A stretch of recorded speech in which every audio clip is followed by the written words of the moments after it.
Police officers में से ही कोई था जिसने खबर दी थी विकास दुबे को, एंड पुलिस का target of course Vikas Dubey था। Can you tell the audience कि उस दिन हुआ क्या था एग्जैक्टली, एंड ऑल्सो ये भी मुझे एक्सप्लेन करना कि किस तरह से पुलिस भी इन्वॉल्व थी विकास दुबे को प्रोटेक्ट करने के लिए, क्योंकि आई फील 24 पुलिस ऑफिसर्स थे जो कि उसके साथ में कॉल रिकॉर्ड से पता चला है कि कांटेक्ट में थे। तो ये क्या चल रहा था एग्जैक्टली सर वहाँ पे? नहीं, ये तो मिता साहब ने काफ़ी डिटेल में वो दिया है। एंड द जो भी सूचनाएं पब्लिक डोमेन में है वो बुक में भी है।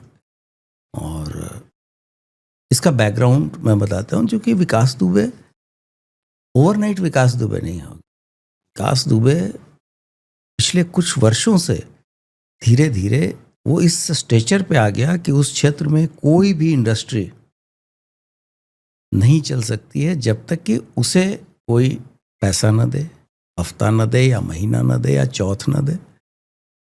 फिर वो मैन पावर उसके हिसाब से रखिए, फिर उसके ठेके उसके हिसाब से करिए, अदरवाइज वो स्ट्राइक कराता था। तो जो इतने बड़े क्षेत्र में करता था तो वो तो सिस्टम को भी में भी कुछ ना कुछ लोग ऐसे रहते हैं जिनको अब लाइज करता होगा। वो क्रिमिनल था, उसके बाद लाइसेंसी वेपन भी था। तो जब रेड ऑर्गेनाइज की गई तो बाद में पता चला कि हमारे लोग ही उसमें इन्वॉल्व थे। जेल भी गए, उनको अरेस्ट भी किया गया, जेल भी भेजा गया। और आपको पता होगा कि 8 लोग उसमें मारे गए, जिसमें एक डिप्टी एसपी रैंक का अफसर था। उसने वेपन भी स्नैच कर लिए। ये वही व्यक्ति है जिसने 2000 और 2001 में एक दर्जा प्राप्त मंत्री की थाने के अंदर हत्या कर दी, उसमें भी ये बच गया।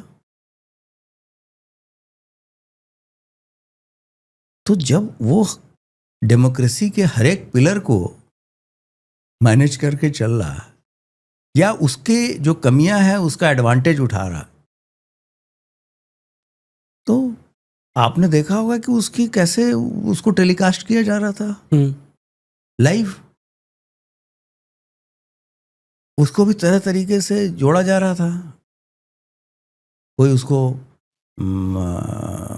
उसके धर्म से जोड़ रहा था, कोई उसके कास्ट से जोड़ रहा था, कोई किसी चीज़ से जोड़ रहा। वो कोई ये नहीं देख रहा था कि जो मरे थे पुलिस वाले वो सब उन्हीं के धर्म के भी थे, उन्हीं के वर्ग के ही थे। तो सिस्टम भी इन चीज़ों को और अगर पुलिस और गाड़ी पलट गई उसके बाद